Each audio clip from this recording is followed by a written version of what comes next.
Praise the lord. మన ప్రభువును రక్షకుడు అయినటువంటి యేసుక్రీస్తు నామమున మీకు శుభాలు తెలియజేస్తూ ఉన్నాం.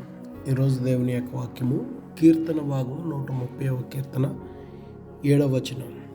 ఇశ్రాయేలు యెహోవా మీద ఆశ పెట్టుకొనుము. ప్రియమైన సహోదరి సహోదరుడా, అంధకార బంధకముల్లో ఉన్న వ్యక్తి తన విడుదల కలిగించు దేవునిపై కలిగి ఉన్నటువంటి విశ్వాసాన్ని తెలియచేస్తూ చేసినటువంటి ప్రార్థన ఈ కీర్తన. ఇశ్రాయేలు పేరు పెట్టి పిలువబడిన వారు, ప్రత్యేకించబడిన వారు, దేవుని జనాంగముగా పిలువబడిన వారు, దేవుడు తోడై ఉన్నటువంటి వారు.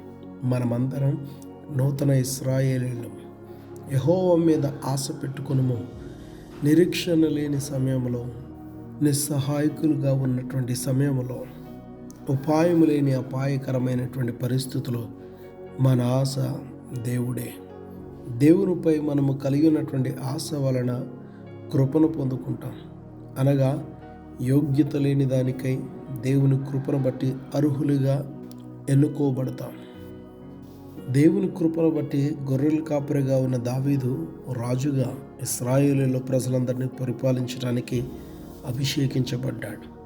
దేవునిపై మనము కలిగి ఉన్నటువంటి ఆశ మనకు విడుదల కలుగు చేస్తుంది. ఏ అంధకార బంధకంలో ఉన్నామో ఆ బంధకములన్నిటినీ దేవుడు బద్దలు కొట్టి నీకు విడుదల ఇస్తాడు. ఇకపై ఏ బంధకము నిన్ను బాధపరచలేదు.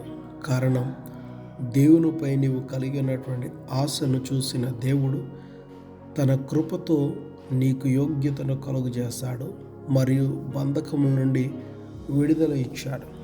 ఇటువంటి సహాయము మన సహాయకుడైనటువంటి యేసయ్య దగ్గర తప్ప మరి ఎక్కడ దొరకదు. ఆయనపై ఆశ పెట్టుకున్న ప్రతి ఒక్కరి ఆశను నెరవేర్చేవాడు. అటు కృపతో దేవుడు మీకు యోగ్యతను కలుగు చేసి విడుదలను అనుగ్రహించి అన్ని విషయాలు సంతోషకరంగా నడిపించునుగాక. ఆమేన్.